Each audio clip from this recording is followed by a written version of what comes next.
Welcome to the Mobile Home Park Mastery Podcast, where you will learn how to identify, evaluate, negotiate, perform due diligence on, finance, turn around, and operate mobile home parks.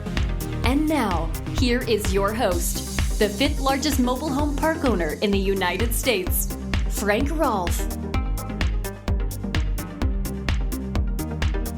The mobile home park business is not really technology driven. There's not a lot of new wave AI types of things that reflect what we do in buying or operating mobile home parks. But a mobile home park turnaround is very similar to, in fact, a rocket ship. And we all saw the Artemis rocket take off recently to go to the other side of the moon. And you noticed on these rockets, there's different stages that propel them into orbit that all have their one unique feature, their one unique goal as far as the trajectory of that rocket. And in many ways, a mobile home park turnaround is just like that. This is Frank Rolfe with the Mobile Home Park Mastery Podcast.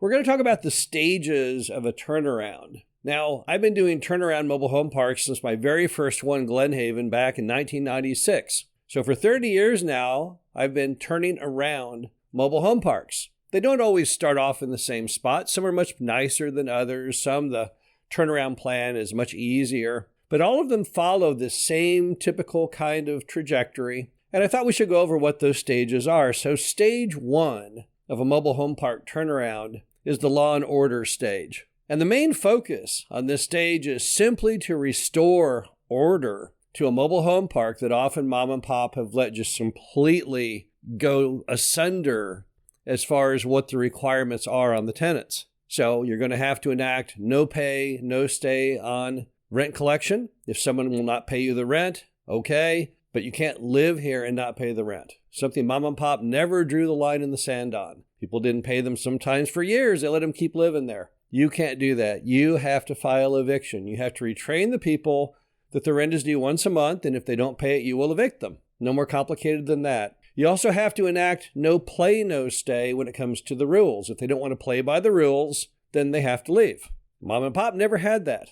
People could have 3 non-running cars, 6 hound dogs. Mom and pop never did anything to them. They might occasionally say, hey, try and clean up your act when you can. But over the years, it just get worse and worse. And then everyone looked at their neighbors and said, well, I'm not going to follow the rules if they're not. So if people don't follow the rules, then once again, you have to non-renew their lease and kick them out. And stage one for most people is often the most unpleasant because it's the one where you have to be the tough guy, the bad guy. But it's kind of tough love, right? Because people need to live in a certain amount of law and order in their lives to have a successful, happy quality of life. And you have to be the player to create that. So you start off with stage one, the law and order phase, and then you go to stage two. Now, stage two is all about aesthetics because you're trying to make the park the best park it can be. And not all parks look the same when we're done. In fact, no two parks look identical when you're done. You work around all of the attributes of that property. Some of them have beautiful trees and things, and others don't. But that doesn't mean you can't make even the worst looking mobile home park in America look better. So how do we do that? Well, we put in a new entry.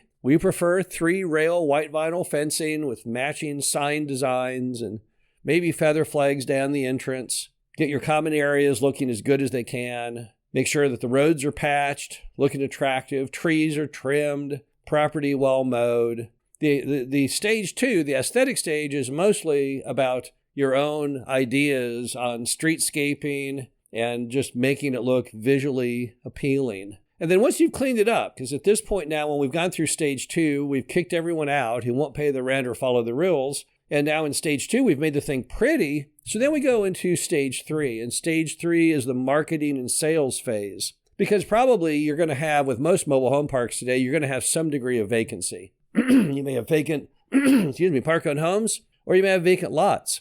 But either way, we want to fill those because that's a lot of money being left on the table by those things being vacant. We're in a huge affordable housing crisis in America. There's really no excuse to have vacancy today. Any lot that you haul in a used or new home should sell very rapidly. Any home you have, a park-owned home sitting in there, needing renovation, if you put the money into renovate it, it should pretty much fly out the door. But in the marketing and sales phase, what we're doing is we are unabashedly promoting the property. We are literally summoning our inner P.T. Barnum, the guy that said without promotion, nothing happens. You have to promote the park. You have to build a website for the park. You need to have SEO for the park. You need to have Facebook for the park. You need to have everything. Promote the living heck out of the property. Why? Because there's no reason not to. There's no downside to everyone in town knowing if they want the best quality affordable housing in that whole market to come to your property. That way you will always stay full. And marketing is basically nearly free today. You don't have to run TV ads or radio ads. Most successful mobile home park marketing today costs very, very small amounts of money. Signs in windows, signs in yards, a banner on your frontage to the street, Facebook Marketplace ads, tear sheets and laundromats and washaterias. These are the things that drive customers to your property. And in stage 3, it's all about getting the property completely full. And then we move on to stage 4. Now, stage 4, I would call the cruise control stage, or maybe autopilot since we're talking space travel. Because in stage 4, we've turned that park around. We've reestablished people paying the rent, following the rules, cleaned it up, made it attractive, got everything completely full. So now what are we doing? What we're doing is we're going to go out and maintain all these hard work things we've built. We want to make sure that those stay in position. But when you get to stage 4, normally what happens is we have to have a management change. Because in stage 4, the manager doesn't have a lot to do. Stage 1 and stage 2 and stage 3, there was a whole lot going on. Vendors going in, getting bids on things, fixing things, painting things, sawing things, selling things. But now we're on autopilot, and all we have to do is maintain what we have. Sure, someone might move out. Okay, well, we'll have to, resell that home. Yeah, that tree over there might die. Once a year, let's go in and chop down the dead tree. But on a day-to-day basis, there's not a whole lot to do. And that's why often when we hit stage 4, what we do is we have a changeover, and the manager becomes just one of the residents in the mobile home park who can kind of serve as our eyes and ears as to what's going on there. Because when you get to stage 4 at autopilot, the one skill that you have to maintain the park in such good condition are people skills. And frequently there are residents in your mobile home park. They have nice homes, they drive nice cars, and they know everybody, and they're very, very good with people. Let's say, for example, there's someone in your mobile home park and everything about them looks great, and they are retired and they used to work in the shoe department at Foley's department store. They'll probably have a pretty good idea of things like customer service, mediating disputes, solving those kinds of issues, because that's really what your park desires. And the other part of stage 4 comes from what's called pride of ownership and sense of community. And that's pushed along further by a manager with good people skills. Because in any turnaround where you've really hit nirvana is when the people do all of the work themselves without your prompting or cost. And you can feel it at any mobile home park turnaround. You'll go by the mobile home park and you'll say, wow, that house is painted, but I didn't paint it. Look at that shed's painted. I didn't do that. Oh my gosh, that person is landscaping. They've planted bushes in their yard. I didn't do that. That's because all Americans typically at some point like to keep up with the Joneses. We're all very much into our image and how we associate with other people. And in the final stage of the turnaround, the people take the ball and they run with it. You have once again empowered them to have pride in where they live.